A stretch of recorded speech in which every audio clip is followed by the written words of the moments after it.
কাল থেকে শুরু করছি, বাড়ি থেকে ঢুকে মারবো না বাড়ি থেকে ট্রেনে চৌরাস্তায় মারবো।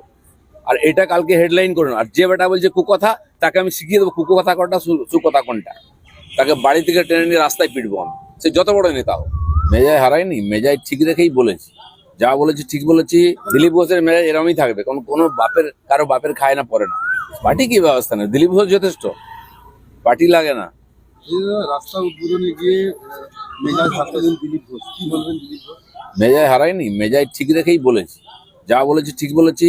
আর আমি খড়গপুরে দাঁড়িয়ে বলে দিচ্ছি, এই ধরনের বেয়াদবি করতে আসে কেউ যে পার্টির, তাকে বাড়ি থেকে টেনে নিয়ে রাস্তায় পিটবো আমি, সে যত বড় নেতা হোক। দিলীপ ঘোষ কারো বাপের খায় না, কারো জমিদারিতে পা দেয় না। সেখানে যদি রাজনীতি করতে হয় ভদ্রভাবে করো, আর নাহলে ছ্যাবলামি করলে আমরাও জানি কাকে কিভাবে সিধা করতে হয়। খড়গপুরটা কারো বাপের জমিদারি নয়। দিলীপ ঘোষ পাড়ায় পাড়ায় ঘরে প্রত্যেকটা লোকের সুবিধা জানে। যে লোকটা চেয়ারম্যান থাকতে কিছু করেনি, এত বছরের কাউন্সিলর কিছু করেনি, এমএলএ থাকতে কিছু করেনি, সে বলছে আমি রাস্তা বানিয়েছি। আর বোর্ডে লেখা আছে অনারেবল এমপি দিলীপ ঘোষ। মানুষ কি ঘাসে মুখ দিয়ে চলে নাকি? বেহায়ার মতো মিছিল করছে ওখানে গিয়ে। আরে দম থাকলে ড্রেনটা করে দেখা, দিলীপ ঘোষ রাস্তা করে দিয়েছে। বলছি দাদা, এই মেজাজে কি দিলীপ ঘোষকে দেখা যাবে এখন? দিলীপ ঘোষের মেজাজ এরমই থাকবে, কারো বাপের খায় না পড়ে না। কোন বাপের কারো বাসে এক কাপ চা চেয়ে খায় না। না নেবো না দেবো না, কিন্তু কাউকে ছাড়বো না। পার্টির পক্ষ থেকে কোনো ব্যবস্থা নেওয়া হবে কালকের ঘটনা? কার বিরুদ্ধে? কালকে যে ঘটনা ঘটেছে, পার্টি কি ব্যবস্থা নেই, দিলীপ ঘোষ যথেষ্ট, পার্টি লাগে না। আর এখানকার কর্মীরাই যথেষ্ট। আর যদি টিএমসি মনে করে এই রাজনীতি খড়গপুরে শুরু করবে, কাল থেকে শুরু করছি, বাড়ি থেকে ঢুকে মারবো না বাড়ি থেকে ট্রেনে চৌরাস্তায় মারবো। আর এটা কালকে হেডলাইন করুন। আর যে বেটা বলছে কুকথা, তাকে আমি শিখিয়ে দেবো কুকথা কোনটা সুকথা কোনটা। বেশি ভদ্রলোকই দেখাতে জান না, জানো রাজনীতি করছি শত্রুদের বিরুদ্ধে। যারা লেজ গুটিয়ে বাড়িতে বসে থাকে বোর আঁচলের তলায়, তারা আমাকে সার্টিফিকেট দিচ্ছে। জীবনে বাড়ির বাইরে কোনো বেরোয় চমকে দিলে পেচ্ছাপ করে ফেলে, তারা আমাকে সার্টিফিকেট দেয়। আর দিলীপ ঘোষ এই মেজাজে রাজনীতি করবো যতদিন করবো, রাজনীতি ছেড়ে দেবো, মেজাজ ছাড়বো না বলে দিচ্ছি। শাসক দলের দুই পক্ষে গোষ্ঠীদ্বন্দ্বে ধন্যবাদ কাউন্সিলরকে লক্ষ্য করে জুতো ধার ধাক্কা উত্তপ্ত নদিয়া যশোরপুর পুরসভার 18 নম্বর ওয়ার্ডে।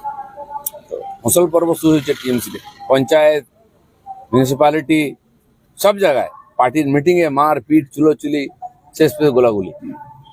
এই রাজনীতির সংস্কৃতি দিয়ে বাংলার কি হবে?